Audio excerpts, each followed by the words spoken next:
What is the likelihood of a multi-billionaire losing everything in a single weekend? The majority of you probably believe it to be virtually impossible. And yet, Sam Bankman Fried, the CEO of FTX, the second largest cryptocurrency exchange in the world, not long ago, had just the experience. So how did Sam Bankman Fried go from a multi-billionaire to having just $100,000 in his bank account? This is incredibly scary. You wouldn't wish this even on your worst enemy. Sam Bankman Fried was the golden boy on the covers of Fortune and Forbes magazines at the beginning of the year. His total wealth was estimated at around $20 billion. He was a guy that was having dinner with NBA player Steph Curry, CEO Jeff Bezos, and Leonardo DiCaprio before his wealth tanked. Major corporations like BlackRock and Softbank made investments in his ideas.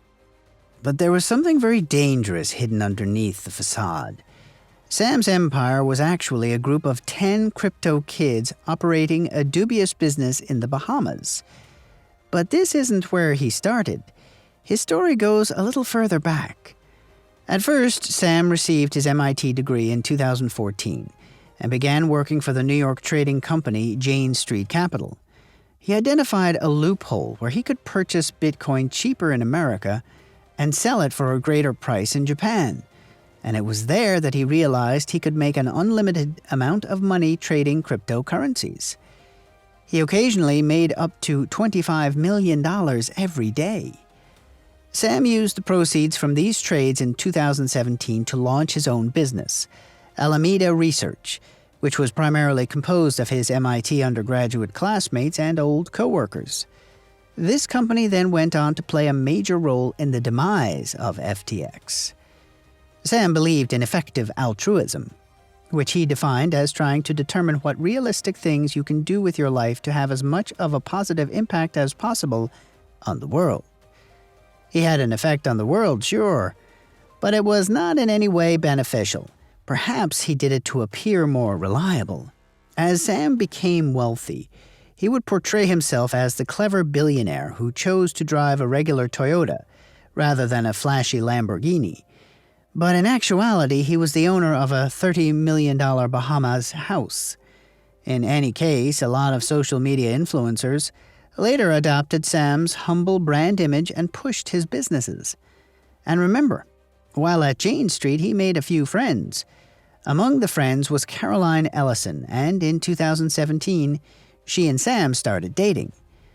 Caroline was unsure about what she wanted to do for a living, and Sam recommended a job at Alameda Research, his newly founded business. Caroline had no intention of entering the commercial world, but she reasoned that she might as well try. And with that, a person with little to no prior experience swiftly got onto the path to become the CEO of what would eventually grow to be a multi-billion-dollar business. Most people said this was the simplest explanation as to why FTX collapsed, and others believed Sam's mistakes led to the loss of billions. So, what really transpired? The dark realm of secrets around the whole thing can make it impossible to make sense of a collapse of this kind. But due to the crypto behemoth's failure and its founder's resignation, customers are in the dark, and investors have written off what was once supposed to be the next big thing in technology. Even people unfamiliar with the technology were lured into using FTX because they could earn far higher interest rates on their savings accounts than they would at a traditional bank. There was also participation from major venture capital companies, which totaled over $2 billion in contributions. Sam Bankman Fried, who was 30 years old when he founded FTX, eventually came to be seen as a symbol of the company and, to some extent, the whole cryptocurrency industry. With all of the celebrity endorsements and big sports connections, it was impossible to disregard FTX as a legitimate company. When Bankman Fried introduced FTX, it wasn't long before the cryptocurrency market went into a frenzy. After having traded for over $10,000, the price of Bitcoin soared in 2021, eventually reaching an all-time high of almost $70,000.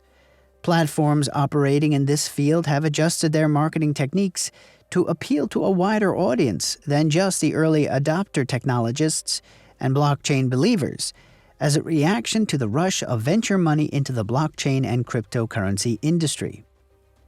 Since its all-time high in 2021, the price of Bitcoin has experienced a precipitous decline, indicative of the larger cryptocurrency industry. This established a standard for pricing the vast majority of other cryptocurrencies and tokens.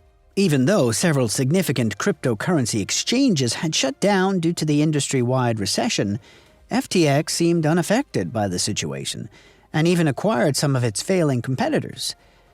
But then CoinDesk, a digital media website that focuses on cryptocurrencies, published the balance sheet of Alameda Research, and things started to go south. It showed that Alameda owned a significant quantity of FTT, a digital currency developed by FTX as part of their proof of reserves. Even though the FTT had some value on the market, if the price dropped too far, Alameda could end up bankrupt. For those who may not have heard of the FTT token, it is a cryptocurrency that operates similarly to Bitcoin and other digital currencies. Many cryptocurrency platforms establish their tokens to incentivize users to use their respective services. Consequently, tokens can perform the same functions as shares on the platform. However, not all blockchains, cryptocurrencies, or tokens are created equal, and many are no longer distributed similarly to Bitcoin. As with FTT, which FTX established, a single entity can generate tokens and distribute them as incentives using a blockchain. As a result of FTT's lower level of transparency compared to other tokens, it was more difficult to ascertain the total number of FTT generated. And although the FTT could be bought and traded, there was only a limited demand, and the token was stored on several different platforms. And then Binance, a competitor of FTX, announced on November 6th that CEO Changpeng CZ Zhao would sell out all of Binance's FTT tokens following the release of Alameda's financials. Suddenly, there was a considerable drop in the cost of FTT. When the price of FTX started going down, a lot of its users immediately began taking their assets off of the platform. Even though the full extent of the linkages between Alameda and FTX had not yet been made public, the cryptocurrency industry was on high alert due to several recent collapses of cryptocurrency platforms. And by November 8th, users of the FTX platform could no longer withdraw their money from the site. The balance sheets show that expenses were higher than income. In the days that followed the temporary halt in withdrawals that FTX implemented, not only did the relationships between Alameda and FTX become clearer, but so did the looming financial troubles that the company faced.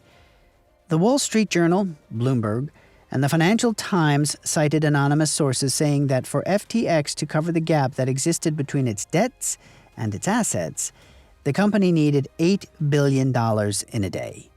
Bankman Fried also told a reporter at Vox on Monday via a direct message on Twitter that he needed to raise $8 billion within the next 2 weeks to set things right with account holders. According to claims in the Wall Street Journal and CNBC, which both cited anonymous persons, Alameda had reportedly used FTX funds for trading purposes. In an interview with Vox, Bankman Fried gave statements that confirmed suspicions that funds had been moved from FTX to Alameda. He also stated that he thought Alameda had adequate collateral to deal with the money transfers.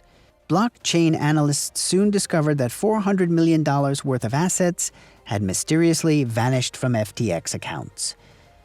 Like a norm, a corporation will often prepare a balance sheet periodically throughout the year.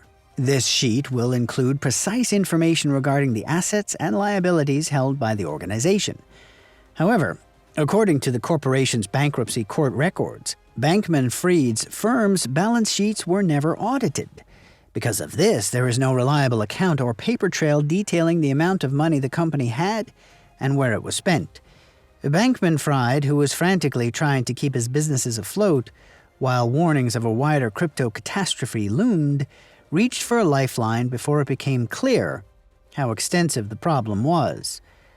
On November 8th, Zhao, CEO of Binance, stunned the world by announcing that Binance would purchase FTX, therefore effectively rescuing the financially unstable company. However, Binance abruptly withdrew from the deal, and CEO Changpeng Zhao cited allegations that FTX had misused user funds and data obtained during the customary due diligence procedure associated with such deals as the reason for his decision.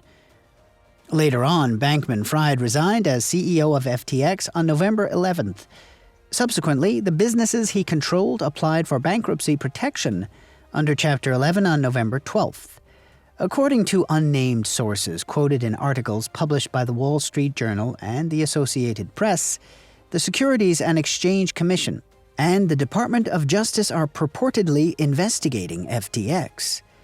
A small part of me feels incredibly sad for how it all turned out for Bankman Fried. But will the DOJ and SEC ultimately take any action against the company? And do you think Sam Bankman Fried will ever go to prison for mishandling customer funds? Well, we'll have to wait and see. Don't forget to like and subscribe for more. See you next time.